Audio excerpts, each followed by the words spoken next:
Okay, I want to thank you all for joining me today. We are here, we are live, and I am almost on time, 4 minutes late.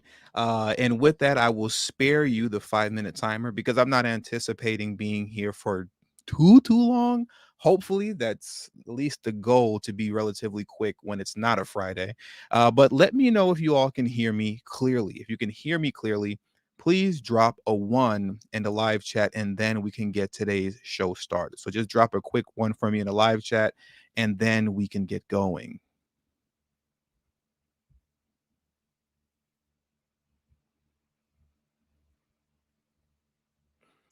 Okay, I see the ones are now coming in. So we'll get today's show started. Thank you, Casey Johnson, for dropping the ones. And I see more ones coming in. All right, so let's get today's show rolling, right? So yesterday was Brandon Johnson's inauguration, right? It was about 2 hours long, I would say, but I was able to condense it down to about 18 minutes, I believe, right?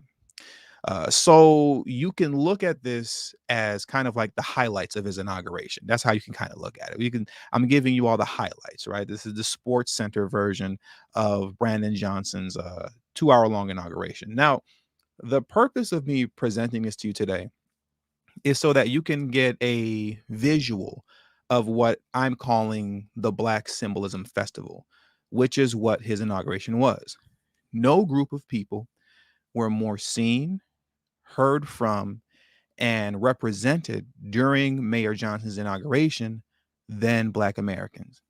And with that, you would assume that Black Americans actually ran the city and were prosperous in Chicago. That's what you would assume. But we all know what the truth actually is as it pertains to Black prosperity and power in Chicago. That's why illegal immigrants are being moved into your neighborhoods without you being consulted about it first. They're just doing it. And, well, whatever. What are you going to do about it? Right.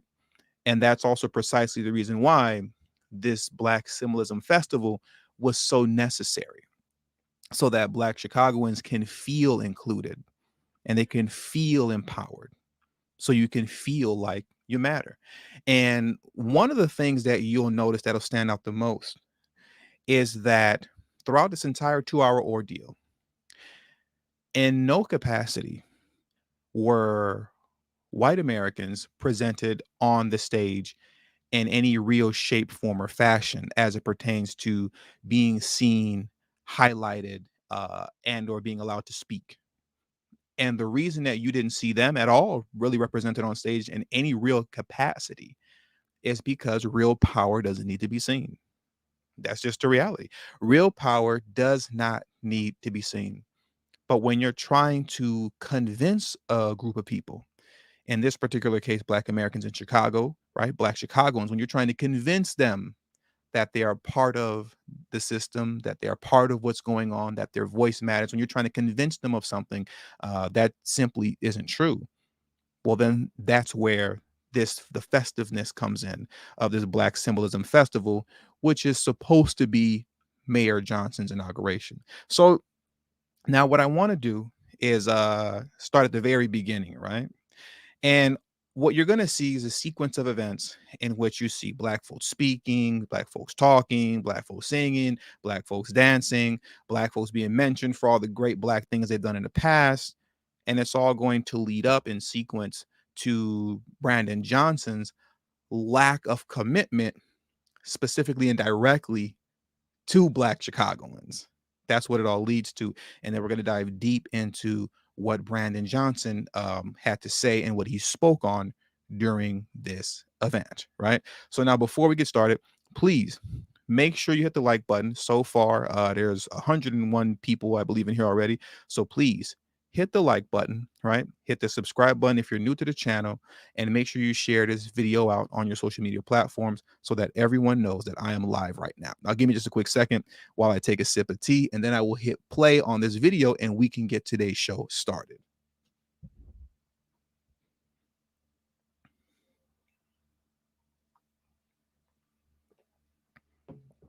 Okay, that hit the spot. I just had to do that real quick. Now let me fast forward to the very beginning and let's get going. And shout out to Untried Genius. Untried Genius, what's going on with you, brother? How you doing? Welcome back as we continue our coverage of Inauguration 2023. The city's swearing in its 57th mayor, Brandon Johnson, at noon. So this is how they kicked it off, right? They kicked it off with a little, African song and dance. Program is now underway. You are looking at a performance from the Muntu Dance Theater. This is towards the top of the list of the performances, the prayers, the messages that we will hear today. So let's listen in.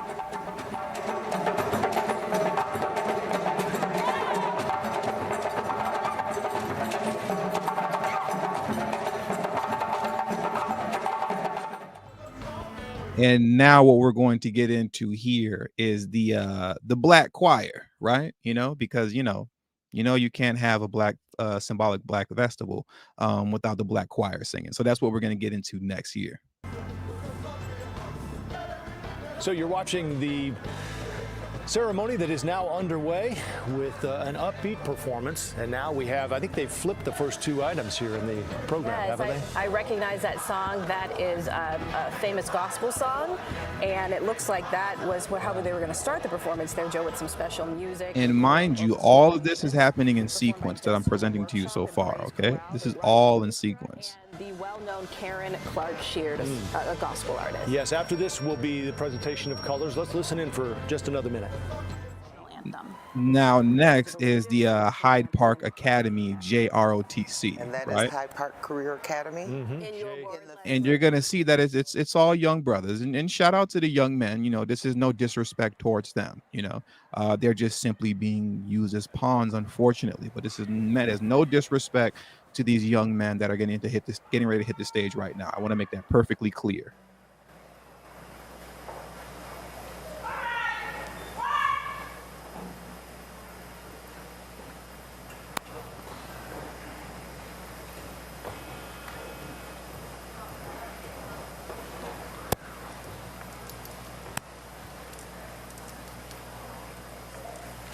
Kelly Goodman asked a question, how is this helping black people? It's not, but it's meant to make you feel good. That's what it's supposed to be for.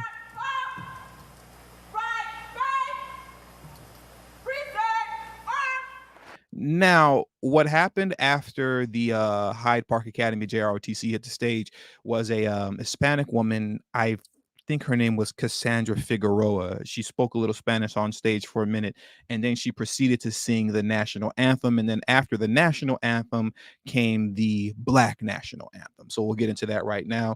And thank you very much, College of Natural Health and Science, DBA, for being the first person to contribute to today's show. I deeply, deeply appreciate your contribution to the channel and to the work that I put in on this channel. College of Natural Health and Science, DBA says, or BDA, I mean, said, the symbolism is real. Love you, dear brother. Thank you. And I appreciate you, love you, and the support that you provide for this channel. Thank you very much. Now let's get into the Black national anthem real quick. Okay, we're going to jump into that. And as you're seeing, this was just nothing more than a Black symbolism festival. To perform the Black National Anthem, please welcome Walt Whitman and the Soul Children of Chicago.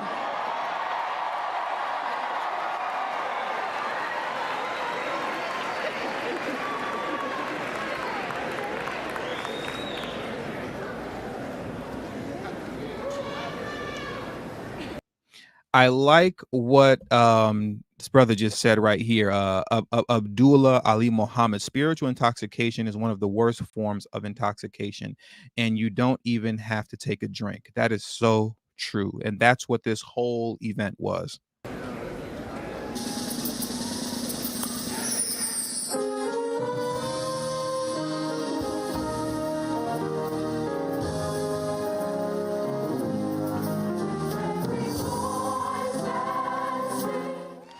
Okay, now the woman that you see getting off stage right now, because what happened after the Black National Anthem was that who hit the stage was a Native American woman that gave a quick rundown of the history of Native Americans in Chicago before the colonialists removed them, we'll say, right? Just to keep it simple, before they were removed, by the colonialist.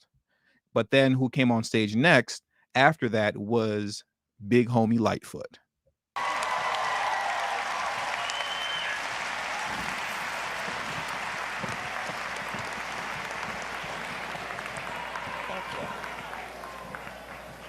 The mayor will now bring the city council to order.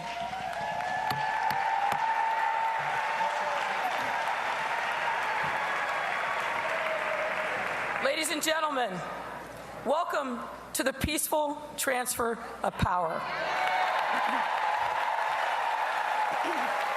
You caught that jab that she threw there at the Republicans and Donald Trump. That just lets you know that despite the fact that the Democrats threw her under the bus by having all those illegal immigrants shipped over to her, right? And I know some people will say, "Oh, well, it's not the Democrats didn't have the illegal immigrants shipped over to her. That was the Republicans, right? It was Governor Greg Abbott out of Texas." Understand? This was done intentionally. The Biden administration had the House and the Senate for 2 years, the first 2 years of their administration, and they chose not to extend Title 42 beyond to which the date that it expired. And they could have had some sort of, border reform happen. They chose not to. So this is all a deliberate so-called border crisis that's happening by way of Joe Biden and Kamala Harris is doing. Okay, so they're the ones that threw her under the bus ultimately, because they wouldn't even provide her as well as Eric Adams with the funding to be able to take care of this matter, which is putting the city in complete chaos in Chicago and New York, right? Because now they're cutting back on spending and cutting back on resources and cutting back on all type of all type of resources that are needed for those that are, quote, underprivileged and underserved in Chicago, right? They're not going to have access to those services anymore because they have to divert some of this money to take care of the man-made migrant crisis. Okay. But as you can see, and I'll stop rambling in just a moment, she's a Democrat through and through, because even on her way out, despite the fact that they threw her under the bus and had her out here looking all type of foolish, she made it a point to say, "I'm on my way out, but I'm going to still take this jab at Trump. I'm going to still take this jab at the Republicans just to show you my Democratic Party loyalty." Okay, so she's still desperate to stay in politics here in the U.S., or I should say within the Democratic Party. But that's enough of me rambling. Let's carry on.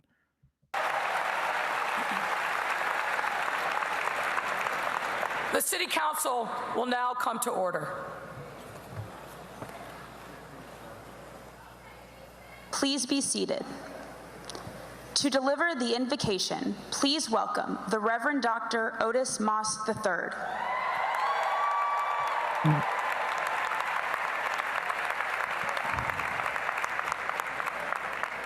This entire event, for the most part, was church. It was a lot of choir singing, a lot of Reverend this, Reverend that, Dr. Reverend this. There was a lot of that going on today. I mean, not today, but yesterday. That's essentially what a lot of this was. It was just a 2-hour-long church service, essentially.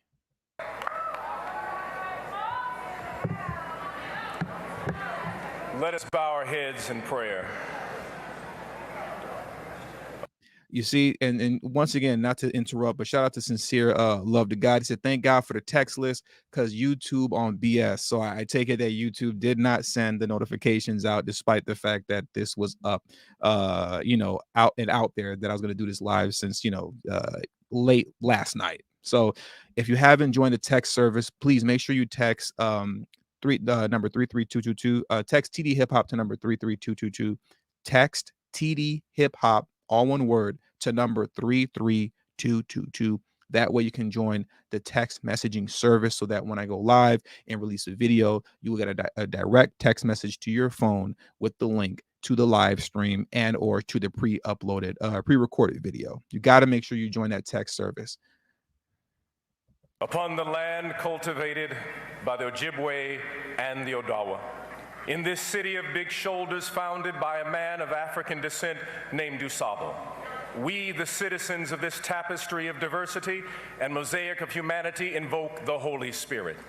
May the aspirations of marginalized children, forgotten elders, homeless families, and vulnerable veterans find space and voice in this administration. To deliver an original poetry reading, please welcome the inaugural Poet Laureate of Chicago, Avery R. Young. The inaugural poet laureate of Chicago. Once again, all of this is in sequence. All this is in sequence. So far throughout this entire ordeal, we've seen nothing but black folks on stage singing, dancing, and preaching. And there was a sprinkle of there was one Hispanic woman that hit the stage, and a one Native American woman, and then it went right back to the Black Symbolism Festival. Just pray my strength in the Lord.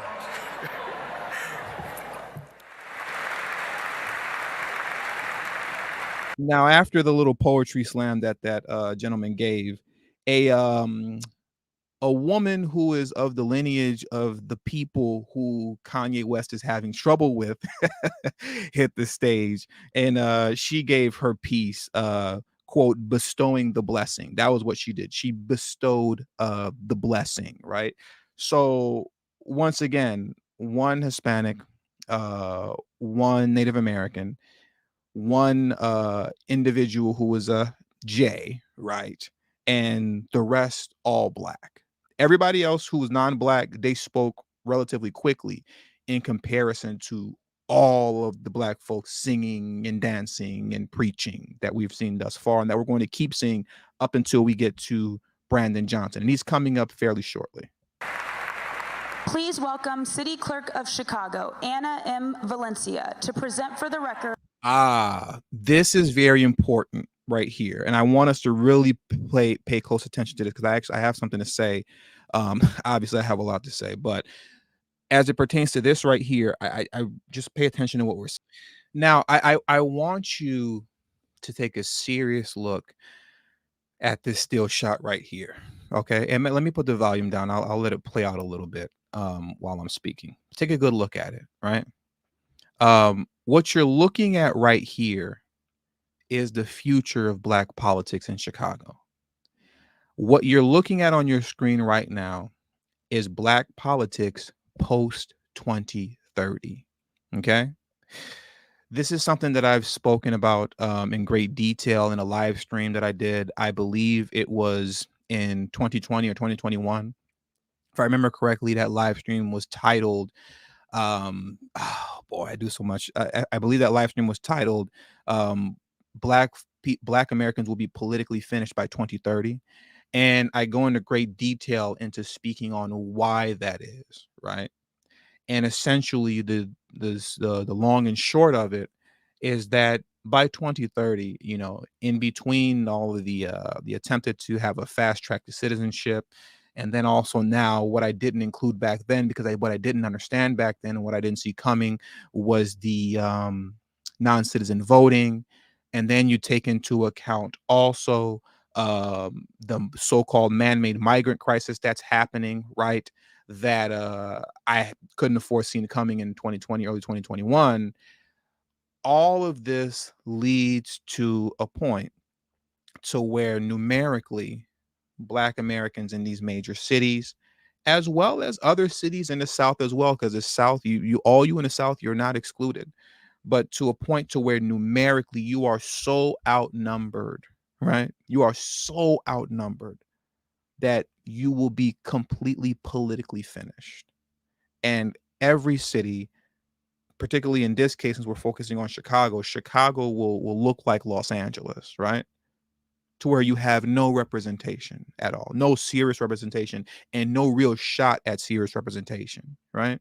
This is why you saw during the mayoral race, and I covered this here when Karen Bass was running for mayor, she almost exclusively only addressed the Hispanic community.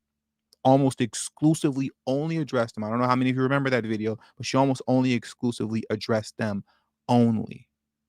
And then she went to the AAPI community afterwards, right? And then after that, it wasn't until it seemed like almost darn near a week before the election, then she finally had a conversation. I believe it was with like the Black Press or something like that. Shout out to Slauson Girl if she's in here, because I know she attended that. Slauson Girl's an independent journalist out here in Los Angeles, right?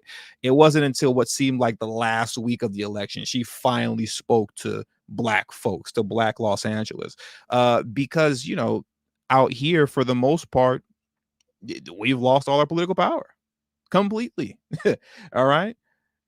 For the most part, if we're speaking honestly and frankly, the black vote here in Los Angeles and California in general, it just doesn't mean anything.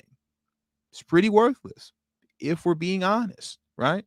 That's why Karen Bass could be running for mayor out here in Los Angeles and literally does not have to address you at all until the very last minute, just to say, technically, yes, I spoke to the black community, right?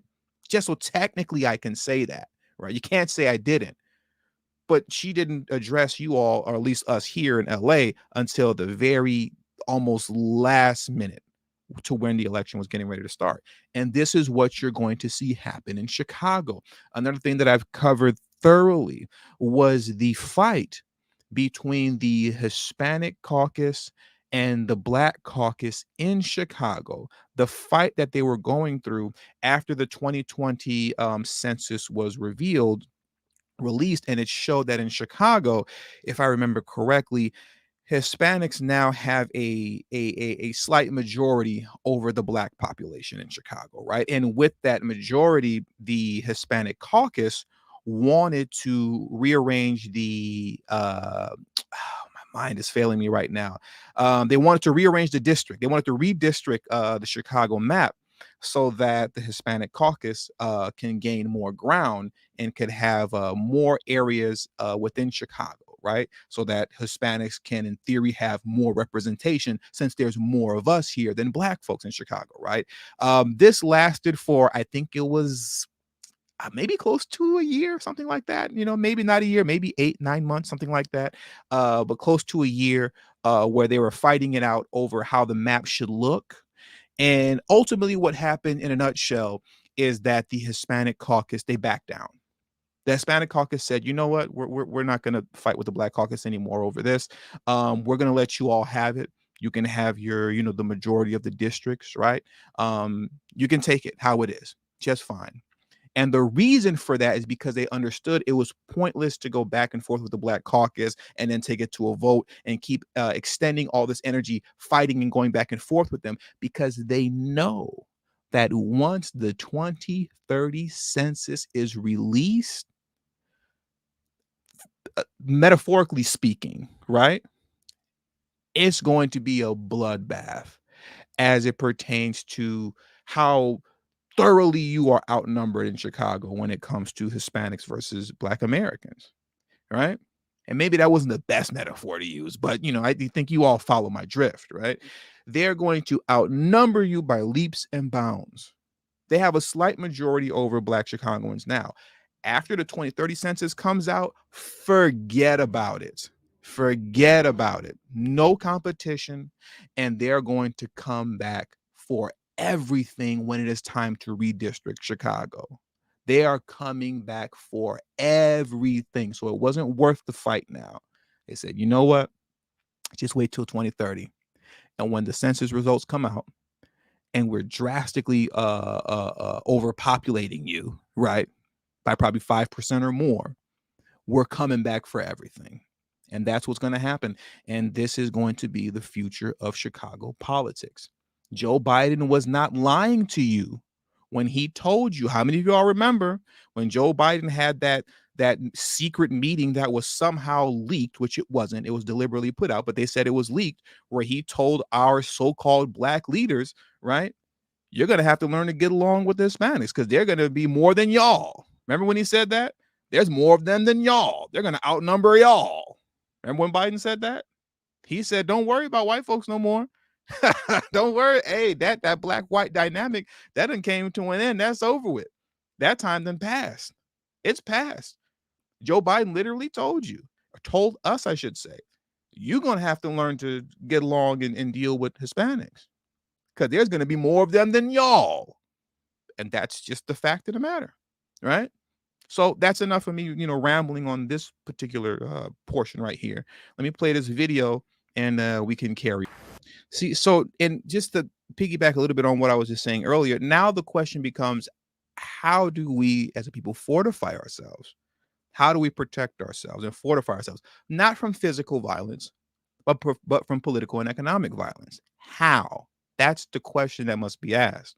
And that's what we need to be moving towards, is fortifying ourselves and getting ready to be in a new world where, as I've discussed numerous times before, you will be number 4 on the population list behind Hispanics and the AAPI community.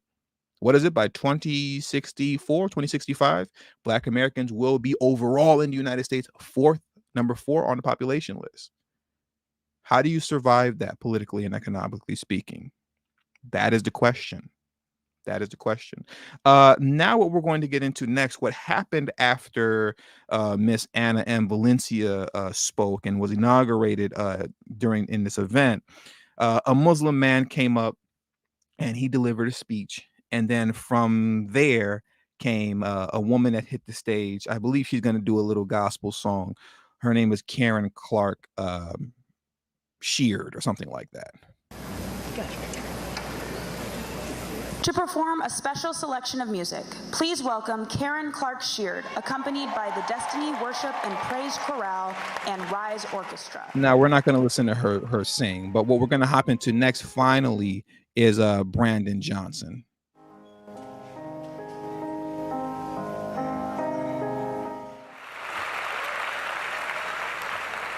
Now, this is very important, right? The things that Brandon Johnson said and basically a whole lot of what he didn't say, right?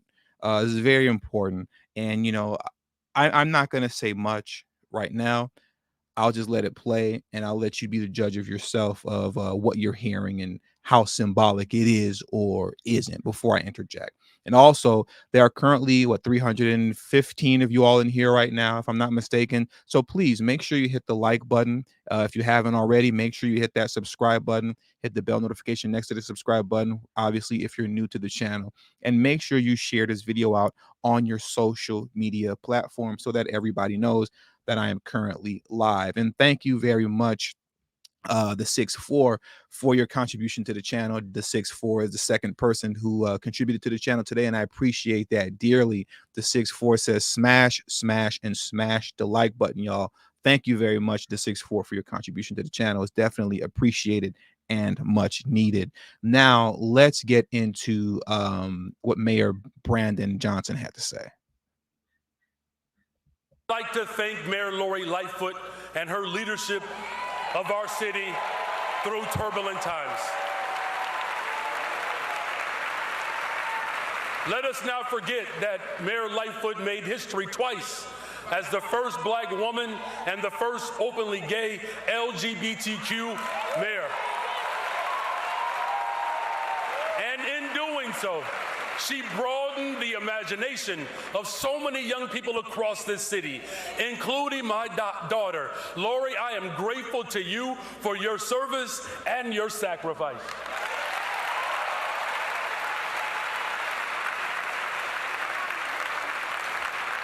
So he didn't thank her for the ground she broke as it pertains to the advancement of Black Chicago, or just the advancement or the betterment, right, of Chicago as a whole, right? He didn't thank her because of the tangible change that she brought about within the Black community, within Black Chicago, or concerning any type of tangible change within the city that's worthwhile. But let's focus on Black folks right now, because like I said, this is the Black Symbolism Festival. What he thanked her for was providing his daughter, and no disrespect to his daughter, because we don't disrespect people's wives and children here, right? I'm only bringing up his daughter to the capacity that he brought her up, and I want to make sure that we're perfectly clear on that.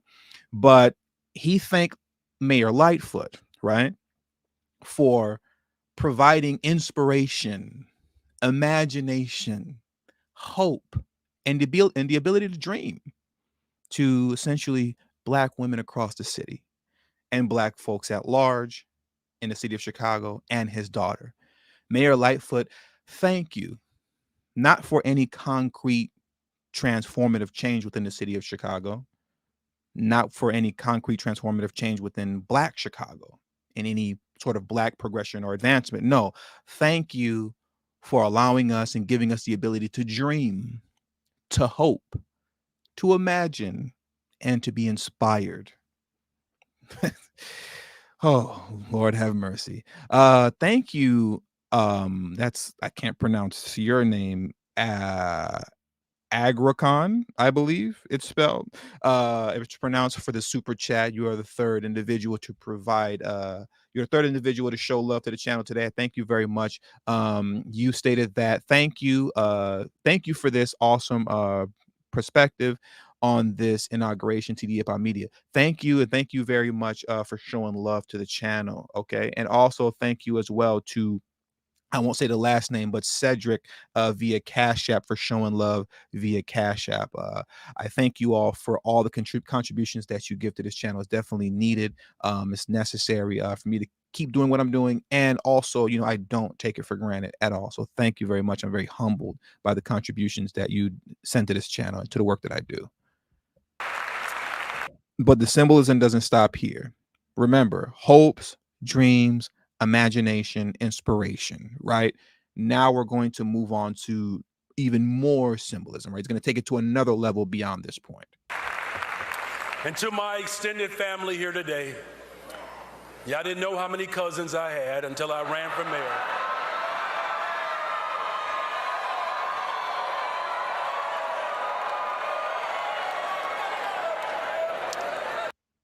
Ellie Noir, I believe I'm pronouncing. I know I'm saying it wrong, but you're jumping the gun. You're jumping the gun. First black this, first black that. It means nothing if there are not more to follow enough performance, right? So let's keep it going. And to my play cousins. But also my 3 children, Owen, Ethan, and Braden, and of course my wife, Stacy. None of this would be possible or mean nearly as much without you. And of course, you all know I gotta brag a little bit about my wife. Because I may be getting inaugurated, but Stacey is the one making history today as the first black first lady in the history of Chicago.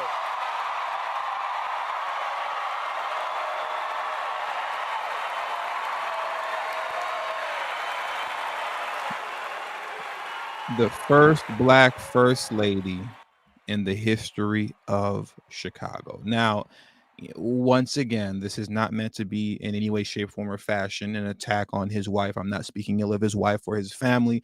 I'm only speaking on them within the capacity that he brought them up. We don't do that over here as it pertains to speaking negatively and ill on other people's family members, right? So no disrespect to his wife. I want to make sure that I make that perfectly clear.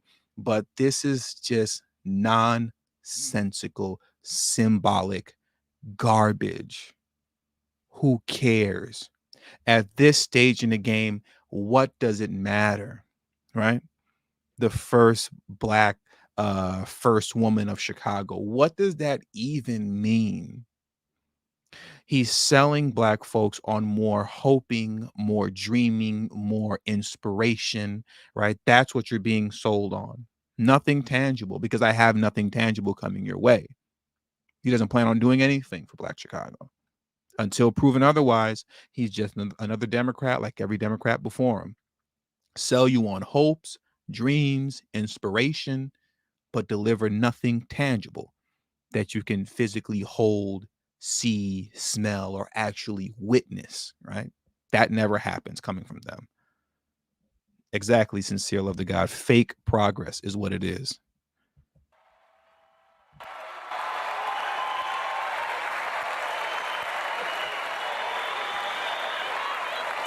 Stacey, your love and care for Chicago is only dwarfed by your love for our family.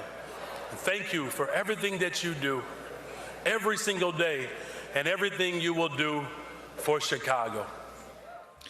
And now what he's going to get into is what I believe many will coin as the soul of Chicago speech, because the running theme from that point on, after thanking Lori Lightfoot and his wife, was getting to this into this whole theme of the soul of Chicago, the soul of Chicago, the soul of Chicago. And with this whole thing about the soul of Chicago, essentially, it's people of coloring, minoritying and minoritying and marginalized grouping the city, as to say that we're all in this together and we're all one and we're all in the fight, moving forward steadily and marching forward as we progress to make Chicago a great city once again, or at least clean it up a little bit, right, and get it right to where it should be. That's what he's getting ready to do here. There is something special about this city. I like to call it the soul of Chicago. Karen Clark Sheard, this is where I believe in our faith tradition, we start to say, I think I feel my help coming. I don't think Common is in attendance to see the God. I wouldn't be surprised if he was there, but I don't think he's there. I actually met him in person once out here in LA. He's a real nice guy. He's a real good guy. It's unfortunate that he's a vote blue no matter who type of guy. But outside of that, he's a good brother. It is alive in each and every one of us here today, and it's always been the strong in the heart of everyone who has ever called this land home. I'm talking about the soul of Chicago. It's alive in the hearts of the Miami, the Sauk, the Potawatomi, who lived on this land for centuries. The soul of Chicago sent a black Haitian man named Jean-Baptiste Point de Sable to establish a city at the mouth of the Chicago River. It was alive in the hearts of tens of thousands who arrived here in the Great Migration, including my grandparents, who came to Chicago in search of a home. They injected the soul, the rhythm, combined with the traditions of the South, like the blues and, of course, the new cadence, making Chicago the center. Like many of you are saying, doesn't he sound like a pastor? It's pastor vibes all throughout this sermon, or I should say inauguration. From all over the world to work, to organize, to build the first skyscraper, to flee persecution in one country and create an entire industry in another country, including one of the largest hospitality companies in the world. I'm talking about the soul of Chicago. Because that same soul spurred two immigrants from Guatemala to Humboldt Park, where they raised a daughter named Delia Ramirez.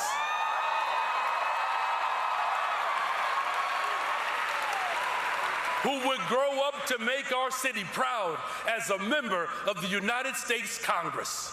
Congresswoman Ramirez was born in the same public hospital where I, a child of the Great Migration, received life-saving... You gotta chill, Sean Williams.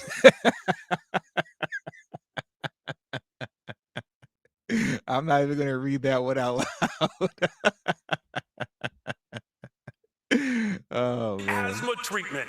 I'm talking about the soul of Chicago. That, my friends, is the rich soul of Chicago. That soul is what strikes me today. I'm marveling.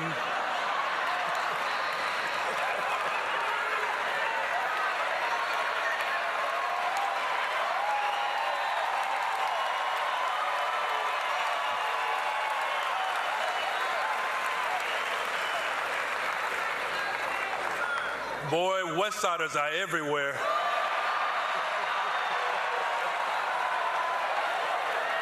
Because if you didn't know, now you know. Yeah, you see the program. You see, he's giving that good fiery preaching, and you hear folks yelling in the back, "Go ahead now, get him now, woo!" Oh man, they know how to get us riled up, don't they? They know how to get us riled up. But I will say this though.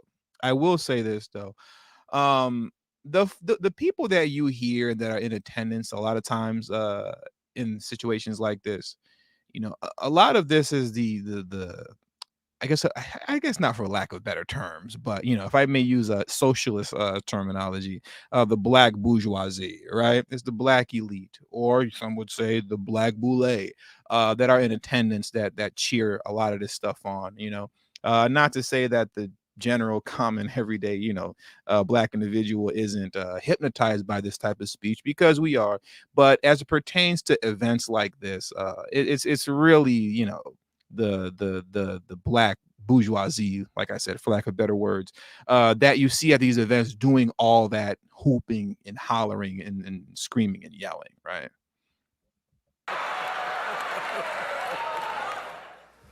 I'm struck by how. Now, this was important here too, because this portion right here is something that I titled Victories of the Past That Don't Translate into Victories Today. One of the things that folks like to do when dealing with black people and trying to get us corralled and riled up to either support them or to do something, they love to focus on yesteryear, right, and the victories of the past, versus focusing on what we need to do now moving forward, especially in the face of the fact that by 2065 black Americans will be fourth on the population list, right? And that's also not to mention that by 2053, black median wealth will be zero. So zero wealth completely, like officially. Many people will argue that we're already at zero wealth. I get that, but I'm talking about officially. 2053, officially zero wealth. And then 10 years after that, or 12 years after that, right, by 65, you'll be fourth on the population list. There's no discussion about how to fortify ourselves against this, right? There's no discussion even about that at all, just bringing it to the attention of black folks. No, let's keep black people focused on yesteryear. Let's keep them focused on the victories of the past that do not translate into victories today. How much work it took to bring us to this moment. How many decades of slow, grinding progress. Think about the labor movement, which produced luminaries like my mentor and dear sister, Karen Lewis. Karen Lewis is a black woman, just so you all know. Everybody that he's going to name is black, with the exception of one. Because remember, this was a Black Symbolism festival, not an inauguration. Who modeled true social justice unionism and helped lead the multiracial, multicultural working class movement that organized its way to this moment. Don't let it go past you that he's bringing her up to highlight that she was the head of and a part of spearheading a multiracial, multi-ethnic movement. This is to get black folks on board with the entire what we've always been on board with, to our detriment, or I should say, this is to keep us on board, right, with the whole people of color, minority, and marginalized group things, to not focus on yourself, right? Don't do that. Don't focus on yourselves, but focus on the collective, the group, all of us, everybody as a people, multiracial, multicultural, multi-ethnic as a whole. That's the reason for bringing her up. And he continues to do this throughout this portion that I'm going to play, right?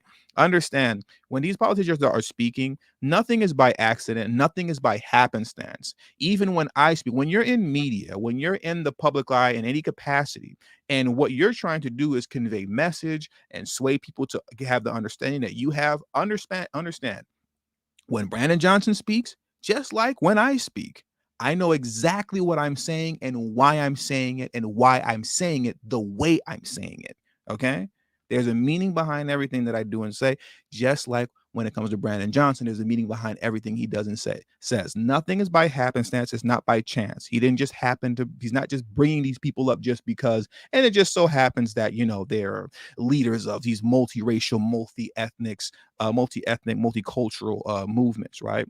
It's to get black folks, particularly in Chicago, to slow your roll with all that protesting and that you want to do and suing the city that you want to do as it pertains to having illegal immigrants placed in your communities, right?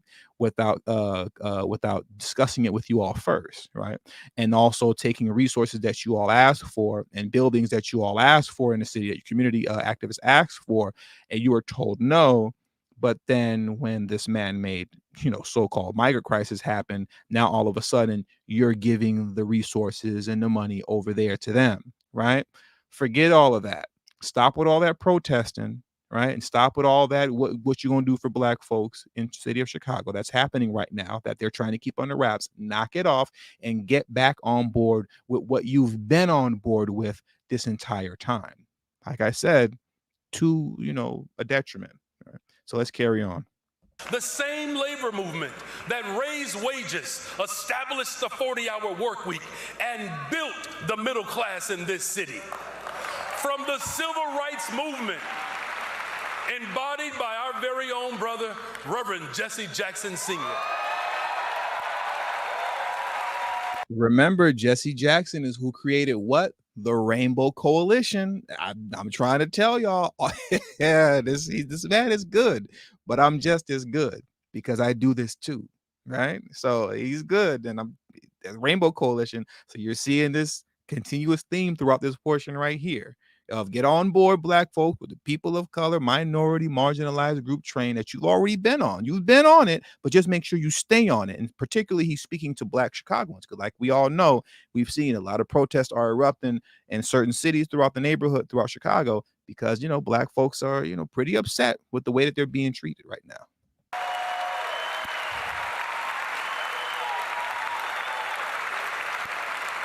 Which abolished racial segregation in our laws and gave us the Voting Rights Act. From the women's right movement led by Chicago's Jane Addams. Chicago's Jane Addams was a white woman, but he follows up with and Ida B. Wells, which ensured women would participate fully in every part of civil life. Shout out to Ida B. Wells, and there's no disrespect to Ida B. Wells. I know I may be being a little, facetious, I think the word is, but shout out to Ida B. Wells, for ushering in women, right? Women, right? That's what he's saying with Ida B. Wells. That's the purpose of bringing Ida B. Wells up, right? He's saying Ida B. Wells was the leader not of black women, but Ida B. Wells was the leader of women. Okay, there you go. In fact, we all are here because of the work of giants who came before us and without whom this day would not be possible. Now, this is also, and we're coming to the close pretty soon, right? This is a very important portion right here, because here is where we get into benign neglect, in which he's going to speak on the need to, invest in the South Side and the West Side, but he doesn't particularly address Black Chicagoans. He doesn't say he's doing anything for Black Chicagoans on the South and West Side. Right. And that matters because if he doesn't say that, then it's just left up to interpretation that he's speaking about Black Chicagoans. But if he didn't say that, then he's not speaking to you. And that's what people have to understand. And we got to get through our heads. If it's not specific, then you cannot assume that he's not speaking to you. But that's how the game of benign neglect works, right? You speak in very vague terms, and it's left up to you, the people, right? Black Americans, to assume, right? You just assume that he's speaking to you. And then when you address him on it, or any other politician on it, particularly the Democrat ones, they'll look at you like you're silly and say, I never promised or guaranteed you anything. Just because I said South Side and West Side doesn't mean I'm talking about black folks. And he actually clears that up at the very end. But let's carry on. It's enough of me talking. Chicago. Also, there are 345 of you in here right now. Please hit the like button if you haven't already. Hit the like button. Share this video out on your social media platform so everyone knows that I'm live. And also, please make sure if you haven't already, you're new to the channel, please hit the subscribe button as well as the bell notification next to the subscribe button. Continues to go up year after year after year, while the development of both affordable and market rate housing stagnates. And as a result, too many in our city go to sleep unhoused, and too few families know the security of owning their own home.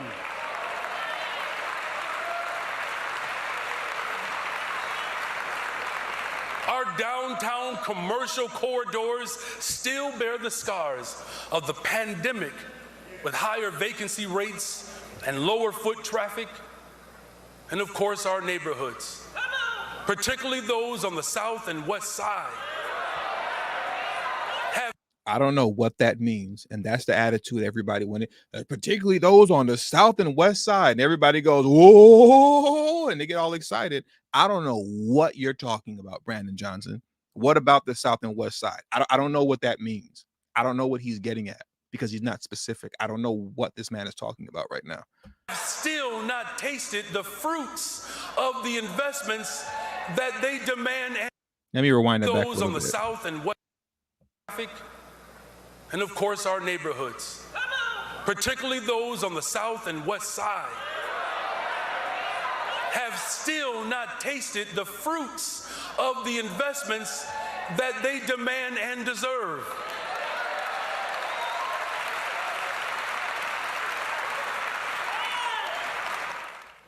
We don't want our story to be told.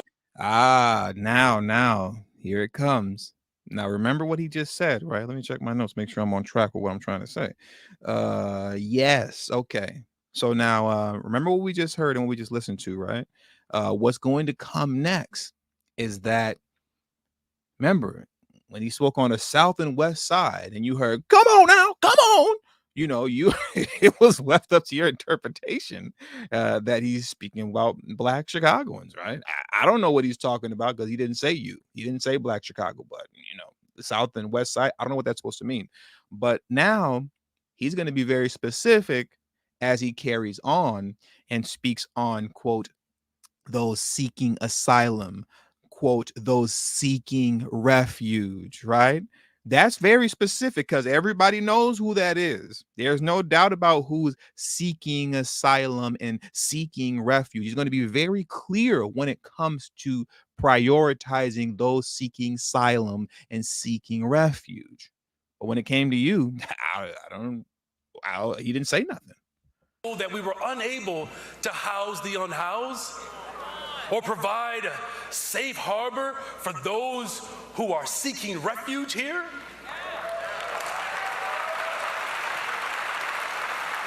He's making it abundantly clear.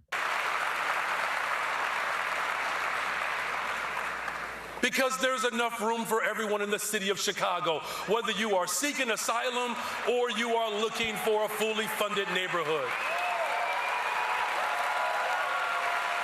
When he says there's enough for everyone, whether you're seeking asylum, we all know who that is, or whether you're looking for a fully funded neighborhood, I don't know what that means. Who's looking for a fully funded neighborhood? Who's deserving, and who is in need of a fully funded neighborhood? I don't know what this man is talking about.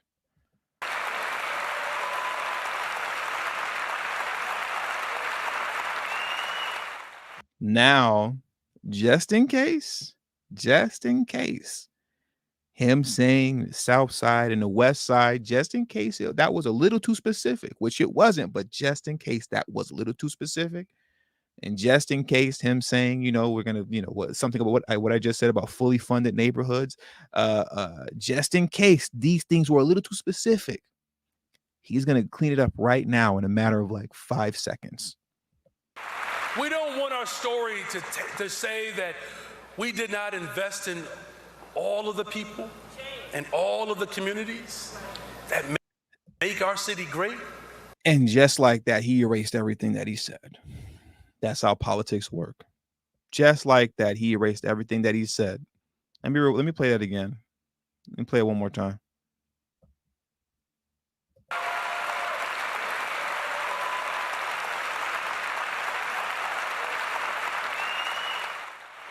We don't want our story to say that we did not invest in all of the people and all of the communities that make our city great. We don't want our story to be that we didn't invest in all of the people in all of the community, silly black folks in Chicago. I never said I was going to do anything just for you. What were you thinking, right? Never said anything like that.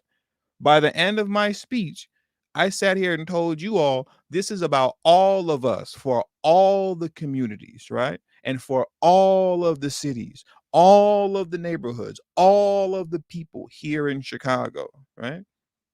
What your victory is and what your victory was in having Brandon Johnson become mayor is simply what I presented to you thus far, is this Black Symbolism Festival, where when it came to those being seen, those speaking, those singing, those dancing, and those being represented by head and shoulders, right? Over head and shoulders, I think if that's a term, over head and shoulders were Black Americans at this Black Symbolism event that we are calling Brandon Johnson's inauguration. You saw that here. That's your victory. That's what you get for voting him in. But if you're expecting anything else outside of that, forget it. Because he just told you it's about all of us, all the people, okay? It's about all the cities and all the neighborhoods, not just you. Because I didn't say I was doing anything for you. That's not what he said. South Side and West Side doesn't mean Black people. Stop assuming that you know what they're talking about, okay? We don't want that to be our story.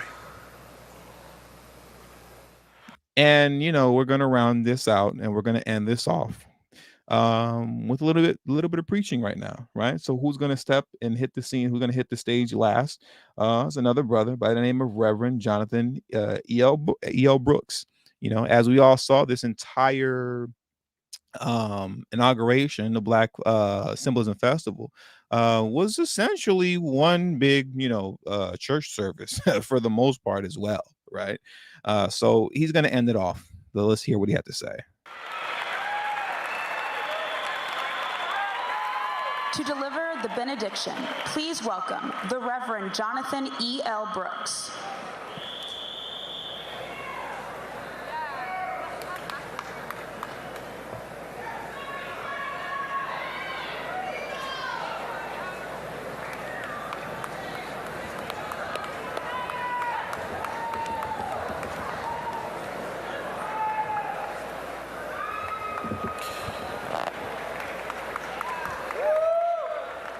Today, we who call God many different names, and we who...